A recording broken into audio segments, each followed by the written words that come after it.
വാളാലെ തള്ളി മക്കളും വാതിലൊക്കെ പൂട്ടി ഓടുന്ന ഓട്ടാട്ടോ നിങ്ങളീ കാണുന്നത്. ഞങ്ങൾ വേറെ എടുക്കല തറവാട്ടിലേക്ക് ഓടാട്ടോ. അപ്പോൾ മോൻ വരാമെന്ന് പറഞ്ഞിട്ട് കൂട്ടാൻ.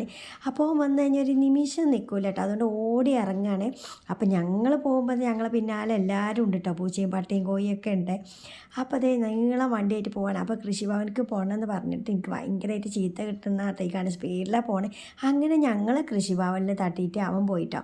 പിന്നെ ഞങ്ങൾ തറവാട്ടിലെത്തിയിട്ട് ഇതാണ് ഞങ്ങൾ തറവാട്ടിലെത്തി. അപ്പോൾ ഇതെൻ്റെ ഹസ്ബൻഡിൻ്റെ ഉപ്പാൻ്റെ കാക്കച്ചി കേട്ടോ. പാവം മരിച്ചു പോയിരുന്നു. പക്ഷേ കാക്കച്ചിക്ക് അറിയില്ലല്ലോ മരിച്ചത്. ഇപ്പോഴും കാത്തു നിൽക്കുക കേട്ടോ. ഇതേ പൂച്ചക്കും നായ്ക്കും എല്ലാം ഫുഡ് കൊടുക്കുന്ന ഒരാളാട്ടോ. അപ്പോൾ ഇതാണ് ഞങ്ങളെ തറവാട്. ഇങ്ങനത്തെ ഒരു വീട് ഇനി നമുക്കൊന്ന് സ്വപ്നത്തിൽ മാത്രമേ കാണുള്ളൂ കേട്ടോ. അപ്പോൾ ഒരു കുഞ്ഞ് വീടാട്ടോ. കുഞ്ഞ് വീടാണെങ്കിലും നല്ല സമാധാനം സന്തോഷം നിറഞ്ഞു നിന്നിരുന്നൊരു വീടാണ്. 14 വയസ്സിൽ ഞാൻ കയറി വന്ന വീടാണ്. നമ്മുടെ സ്വന്തം വീട് പോലെ നമുക്ക് അത്രയും സ്നേഹിക്കാൻ ആളുണ്ടായിരുന്നൊരു വീടാട്ടോ.